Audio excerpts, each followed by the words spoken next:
자, 드디어 매매일기 5번째 시간입니다. 되게 오랜만이죠. 핑계는 아니지만 사무실에서 누수 문제가 있어서 이참에 리모델링을 싹 하느라 좀 신경을 못 썼습니다. 이게 참 건물이 오래되다 보니까 여기 고치면 저기 터지고 저기 고치면 여기 터지고 몇 년 동안 자꾸 그러길래 그냥 목돈 좀 썼습니다. 빨리 코인으로 돈 많이 벌어서 새 걸로 좀 사고 싶어요. 하여튼 본론으로 돌아갑시다. 이번에도 지난번에 썼던 지표들을 활용해봤어요. MACD, EMA, 스토캐스틱 이렇게 집중적으로 봤죠. 또 지난 영상에서 봤던 대로 각 지표의 반응 속도가 다르다 생각 딱 해주고 진행했습니다. 그렇게 첫 번째 거래 들어가는데요. 처음엔 MACD가 하락 중인데 EMA에서 상승 신호가 나왔습니다. 이건 반등이겠지 싶어서 바로 롱 포지션, 즉 오를 거라고 예상하고 진입했죠. 100달러 중 10달러 약 10%로 들어갔습니다. 근데 신호가 뜨자마자 시장이 바로 하락으로 돌아서 버렸어요. 결국 손절 라인에 걸리면서 3% 손실로 끝났습니다. 시작부터 느낌이 좋지 않은데 일단 MACD랑 EMA가 엇갈릴 때는 그냥 안 들어가는 걸로 하자 결론 내렸습니다. 물론 시장이라는 게 이렇게 딱딱 공식처럼 맞는 건 아니지만 굳이 당장 모험을 해볼 이유는 없죠.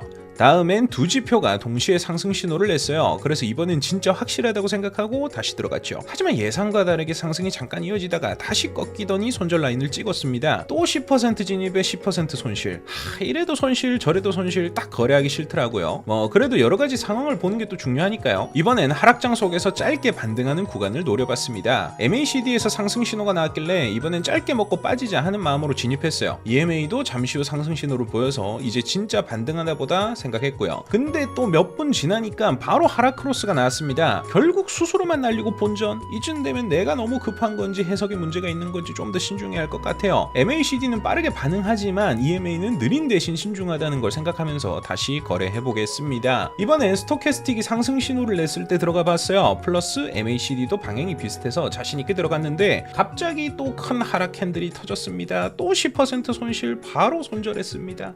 진짜 사람 놀리는 것 같아요. 지금이야 시드 몇십만원 가지고 연습한다지만 몇천 몇억 넣어놓고 굴리다가 이러면 멘탈 잡기 진짜 힘들 것 같더라고요. 확실히 아직 시드를 늘릴 때는 아닌가 봐요. 어쨌든 이번엔 조금 다르게 접근하기로 했습니다. 너무 짧은 1분봉 대신 좀 더 정확하다고 알려진 30분봉 기준으로 거래해봤어요. EMA에서 상승 신호가 나왔을 때 진입하고 손절 라인을 미리 걸어두고 잠들었습니다. 다음날 아침에 확인해보니 새벽에 익절 타이밍이 있었는데 자느라 놓쳤더라고요. 결국 가격이 다시 떨어져서 손절합니다. 이래서 코인 본격적으로 하는 사람들은 잠도 안 자는 건가 봐. 뭔가 새삼 나는 코인 할 사람이 아닌가 싶다가도 조금만 더 노력해보기로 했습니다. 오늘은 느리게 기다리는 게 답답해서 다시 5분봉으로 돌아왔습니다. MACD가 크로스를 그리며 상승 신호를 냈길래 또 들어갔죠. 하지만 이번에도 결과는 똑같았습니다. 계속 하락하다가 손절 10% 손실했어요. 와 진짜 힘 빠집니다 슈발. 어쨌든 그렇게 몇 번의 거래를 반복하던 중 MACD 수치가 이상하게 움직이는 걸 발견했어요. 평소엔 플러스 200에서 마이너스 200 정도 사이를 오가는데 이번에는 마이너스 1000까지 내려가 있는 겁니다. 이건 단순히 지표 문제가 아니라 시장 자체가 이상하다는 뜻이에요. 그래서 뉴스를 찾아봤더니 미국 셧다운, 미중 무역 전쟁 이런 글로벌 이슈들이 비트코인 시장에 영향을 주고 있었습니다. 코인을 시작한 지 얼마 안 되어서 그런지 이런 일은 처음 겪어보긴 하는데 당연한 현상이긴 하죠. 코인의 가치는 사람들이 만드는 거니까 뉴스에 영향을 받을 수밖에 없다고요. 그래서 당분간은 상황 좀 지켜보고 그동안 지표보다는 이론을 한번 공부해보기로 했습니다. 댓글에서 추천받은 ICT 이론을 한번 보려고요. 간단하게 살펴보니까 큰 손들의 움직임, 즉 유동성이 몰리는 구간을 읽는 방법인 것 같더라고요. 예를 들어 큰 하락 직전의 고점에는 숏 포지션이 몰려있고 그 고점을 살짝 뚫고 꼬리만 당기면 그건 가짜 돌파, 즉 유동성이 한번 쓸려 나갔다는 뜻입니다. 반대로 저점이 완전히 캔들의 몸통으로 깨지면 그건 추세 전환 신호가 될 수 있대요. 또 캔들과 캔들 사이에 생기는 빈 공간을 갭이라고 하는데 그 자리는 언젠가 다시 메워질 확률이 높다고 하더라고요. 손절은 비효율적인 구간의 전 꼬리 부분, 익절은 방향 전환 이전의 고점이나 저점에서 하는 게 가장 안정적이라고도 합니다. 꽤 논리적이어서 다음 거래에서는 이 이론을 적용해 보기로 했어요. 그렇게 차트를 다시 보니까 제가 거래하던 시기가 마침 1분봉 기준 상승 신호 직후의 하락 구간이더라고요. 뉴스를 찾아보니까 미국 고용시장이 안정화되면서 금리 인하 가능성이 낮아졌고 그게 비트코인 하락의 원인이었습니다. 그리고 그 하락이 끝나자마자 상승장이 시작됐는데 이유를 보니까 비트코인은 전통적으로 10월에 상승률이 높답니다. 사람들이 기대감이 실제 상승을 만들어버린 거죠.